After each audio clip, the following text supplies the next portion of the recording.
What is your name? I am Senior Tourist Guide Assistant. How can I help you? What is your country? My country is Sri Lanka. It is situated in the Indian Ocean. I live in Deepsakam, which is situated in Anuradhapura.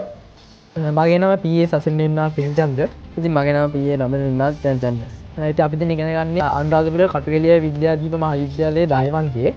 අපි මේ හදලා තියෙන්නේ AI Human Tourist Guide Assistant කෙනෙක්. ඉතින් මේක හදන්න ලොකුම හේතුුනේ ලංකාවේ විදේශ විනිමය නව උත්පාදනය කරන්න අපි මේ හැදුවේ. මොකද අපි උනත් කැමති රොබෝ කෙනෙක්ගෙන් දෙයක් අහලා දැනගන්න. ඉතින් ටුවරිස්ට් උනත් කැමති රොබෝ කෙනෙක්ගෙන් දෙයක් අහලා දැනගන්න. මොකද එයාලා දෙන උත්තර සාර්ථකයි ඵලදායකයි. ඒක නිසා දැන් ටුවරිස්ට්ලාත් ඒ දෙයට කැමතියි. ඉතින් අපි මේ වගේ රොබෝ කෙනෙක් නිෂ්පාදනය කරලා බලාපොරොත්තු වෙන්නේ ලංකාවේ විදේශ විනිමය තව වැඩි දියුණු කරලා ලංකාවේ සංචාරක කර්මාන්තය ඉහළට මරගෙන තමයි අපි බලාපොරොත්තු වෙන්නේ. කතා කරන වැදගත්ම තැන තමයි මේ පටන් ගන්න තියෙන ටෙක්නොලොජි එක. ඉතින් අපි මේකට පාවිච්චි කරලා තියෙනවා Raspberry Pi, එතකොට Arduino සහ AI. එතකොට මේකෙදී AI වලට දාපු සේරම ටික පාලනය කරනවා Raspberry Pi එක පාවිච්චි කරලා. එතකොට Arduino එක මගින් මෙයාගේ තියෙන feelings ඒ අංග චලන පාලනය කරනවා. අපි දැන් මෙයා මෙහෙම නිර්මාණය කළා. අපි මෙයා සාමාන්‍ය මිනිස්සෙක්ගේ අංග චලන තියෙනවා ඇල්කිල්ලන් ගහන විදිය, යවන විදිය. දැන් අපි මොකක් හරි යාට කමාන්ඩ් මොකක් හරි දැන් ප්‍රශ්නයක් අහපුවම මෙයා ආන්සර් දෙනවා.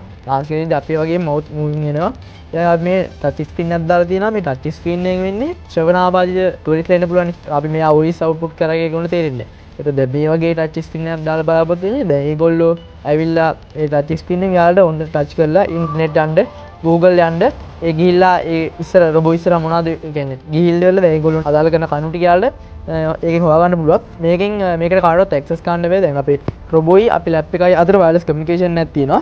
ඉතින් මේ අපි ලැප් එකයි රොබෝයි අතර වයර්ලස් කමියුනිකේෂන් එකක් තියෙනවා.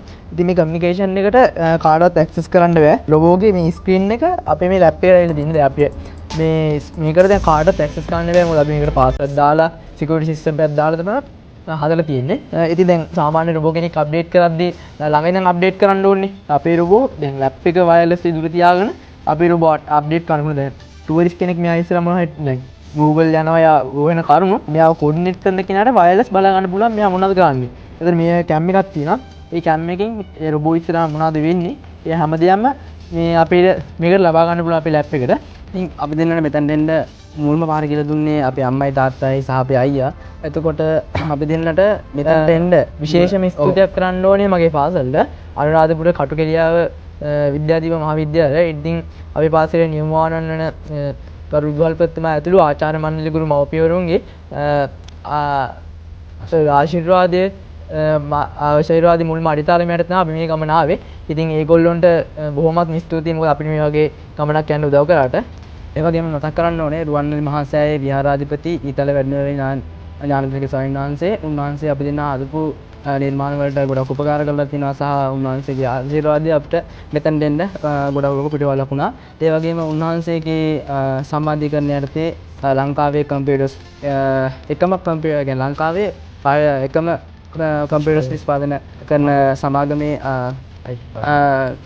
සභාපතිතුමා සංජීව වික්‍රමනායක සර් ඇතුළු කාර්ය මණ්ඩලය අපිට මේ දේ කරන්න විශාල උපකාරයක් කරා. මොකද අපි දෙන්නට එක්සිබිෂන් එක සහ එක්සිබිෂන් එක අතර තිබ්බ කාලය ගොඩක් කෙටි සීමිතයි. ඉතින් ඒකට අවශ්‍ය කරන බඩු ලංකාවේ හොයාගන්න තිබ්බේ නෑ. අපි සාමාන්‍ය විදියට ඕඩර් කරනවා නම් ඒවට ගොඩක් කාලය ගියා යනවා. ඉතින් ඒ සර්ගේ සර්ගේ උපකාරය යටතේ අපි දෙන්නට මේ බඩු ටික ඉතා ඉක්මනට පහසුවෙන් කියන්නේ ඉතා ඉක්මනට කිසිම හානියක් නොවී අපේ ගෙදරටම ගෙන්න ගන්න හැකියාව ලැබුණා. ඉතින් ඒ දේට උපකාර කරපු ඊවි සමාගමේ කාර්ය මණ්ඩලයටත් ඊවි සමාගමේ සභාපතිතුමාටත් ඒ වගේම රුවන්වැලි මහා සෑයේ නායක ස්වාමීන් වහන්සේටත් මම දෙවෙනි සිතනවා. ඒ වගේම විශේෂයෙන් මතක් කරන්න අපේ ගමේ අක්ෂි වෛද්‍ය වීරසිංහ වෙද මහත්තයාට. මොකද එතුමාගේ සහයෝගයත් අපිට මේක ලැබුණා. ඉතින් වීරසිංහ වෙද මහත්තයාටත් මගේ පාසලටත් මම දෙවියන් ස්තුතිවන්ත වෙනවා. ඉතින් වචනකින් හරි නමක් කියන්න බැරි වුණ නම් ඒකට අපිට සමාව දෙනවා. ඉතින් මේ දේ කරන්න අපිට වචනකින් වගේම හැම දෙයකින් උදව් කරපු හැම කෙනෙක්ටම මේ වෙලාවෙත් ස්තුතිවන්ත වෙනවා.